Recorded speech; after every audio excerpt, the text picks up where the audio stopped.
Hi, everyone! Hey guys, how's it going? Lots to talk about today. So I hope you're ready to tune in. I'm Rila. I'm Riley, and you're watching Bulletoon Weekly.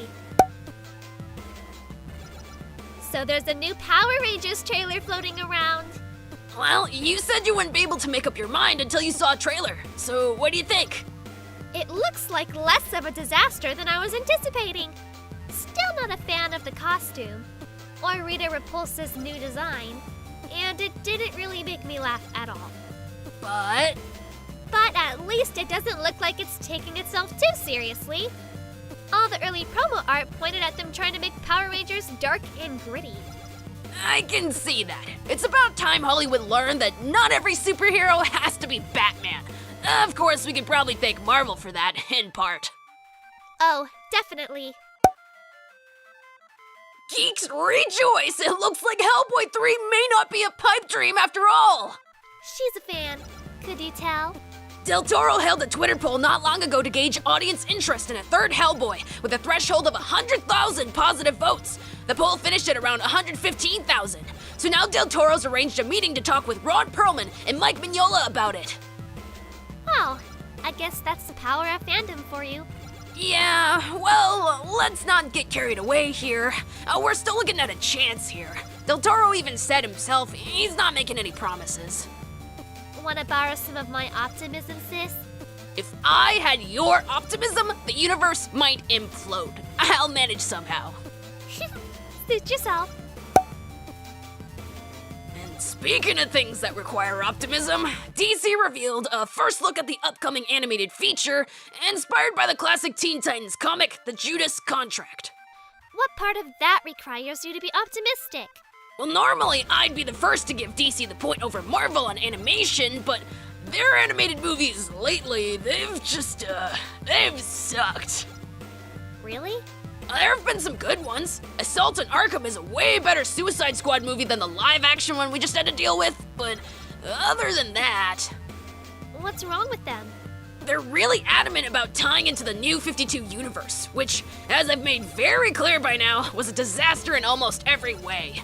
The catch is that the Judas Contract obviously predates the New 52, so there's a plus. But they've also changed up the roster a bit. They took Raven, Wonder Girl, and Cyborg out of the mix and substituted with Blue Beetle. I can see how that might be a little annoying, but... A little? 3 of the team's best members replaced by one dude? Come on, man, that's just lazy. At least you could have filled the space. But, that's not entirely why it bothers me. Then what's the big deal? Gender ratio. Huh? Remember the Teen Titans cartoon? Yeah, it was great! Starfire was so happy and awkward and funny and... So you remember the stuff that went down with Tara, right? Sure, she... Oh. That whole thing was also an adaptation of the Judas Contract storyline. She turns out to be working for Deathstroke, Slade in the cartoon. She's way more evil in the comic too, but that's not important. What's important is that you take out Raven, Wonder Girl, and Cyborg, replace them all with a single dude, and factor in Tara stabbing them all in the back, you're left with one girl on the team. One! On a team that was otherwise completely gender balanced. Ouch.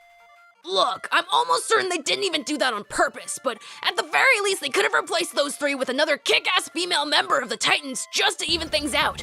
Bumblebee, the second Wonder Girl, hell, I'll even take friggin' Solstice. Just come on, DC, throw me a bone and stop giving me reasons to be mad at you.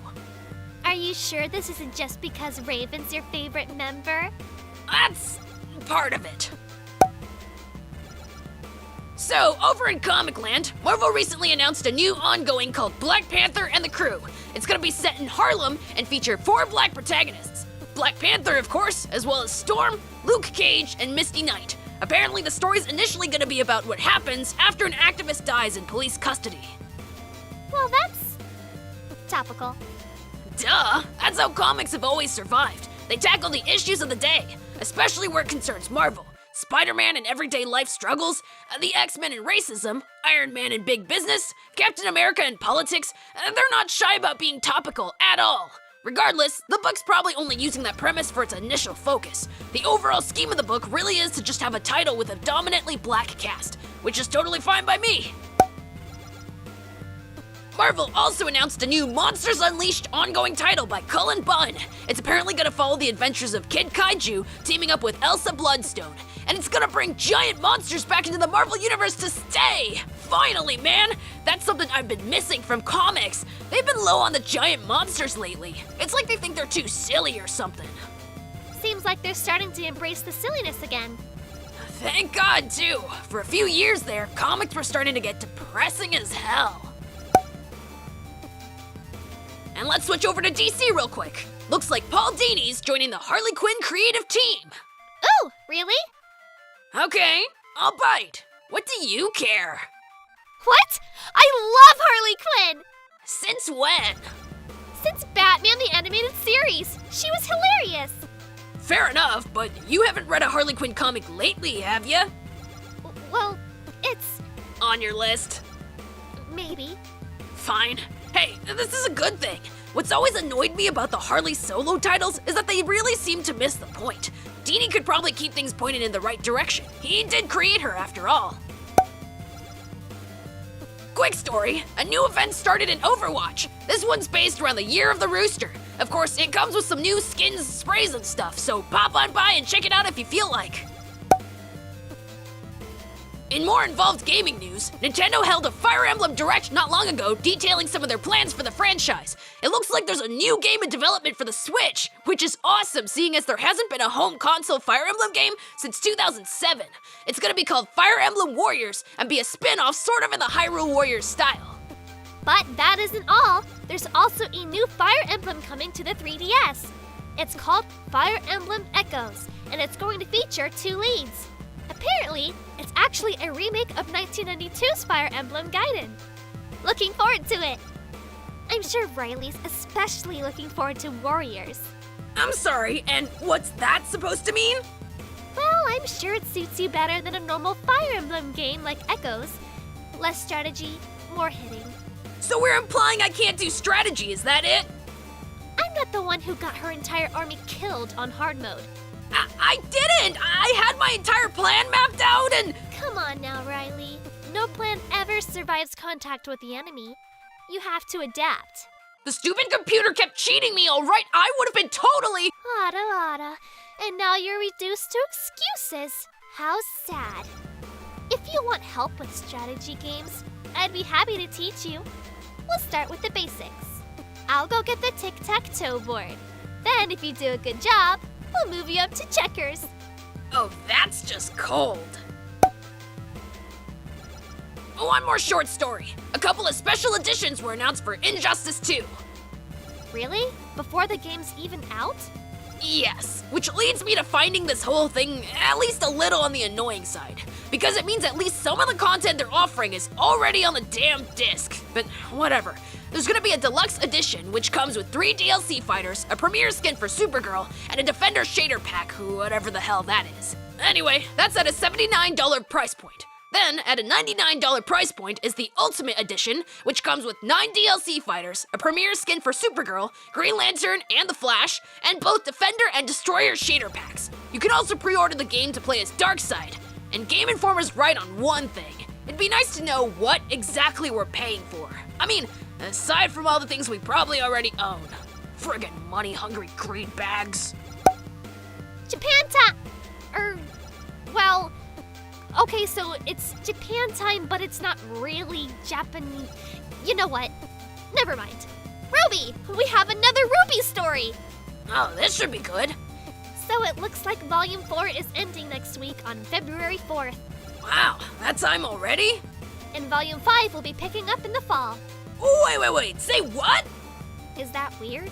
For them? Yeah. That's the fastest turnaround they've ever had. Especially when you get into talking about the bump in their animation quality. That's how? Well, they were probably working on it while Volume 4 was airing. I guess that makes sense, but... And since I'm on the subject, RWBY Chibi is launching a new season in May. I swear, these people don't sleep. Yeah? Imagine how our team manages. There's only 2 of them. Point taken. Okay, now it's Japan time. Oh, brother. Yuki Yuna! Ooh, I should've waited. This is the oh brother part. The second season of Yuki Yuna is a Hero is due out in October. Whole lot of magical girls lately. I know, right? It's great.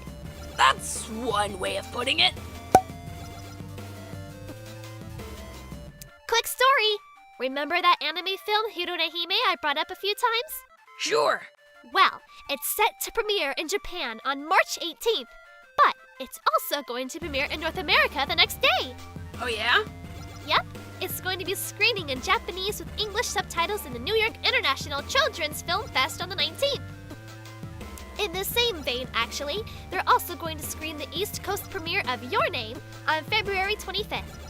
It's also going to open in 200 theaters across North America, courtesy of Funimation, on April 7th, since its previous Oscar qualifying run was only in Los Angeles. One would expect that movie to have already had a wider release by now. Riley, it took us 10 years to get Dragon Ball Z, and 20 years to get Dragon Ball, which was first. True. And now, it's time for North American releases. And comic solicitations. Me first. And once again, there's hardly anything. Fairy Tail Collection 6 and Naruto Shippuden Set 29 in anime. As for manga, interviews with Monster Girls, Maria Holic, Non Non Biori, 7 Deadly Sins, and Terraformers. Also, Rila? What? Don't you dare laugh. Okay. My girlfriend is a T-Rex. Come again? My girlfriend is a T-Rex!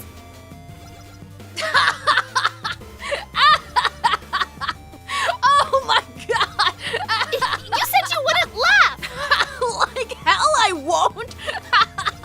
It's just part of the whole Monster Girls trend that's going on over there right now. So... Rila, you were never allowed to call any of my comics weird again! Oh my god! Shut up! Oh god. Okay, I'm just gonna take my turn now before I bust a gut. Whew.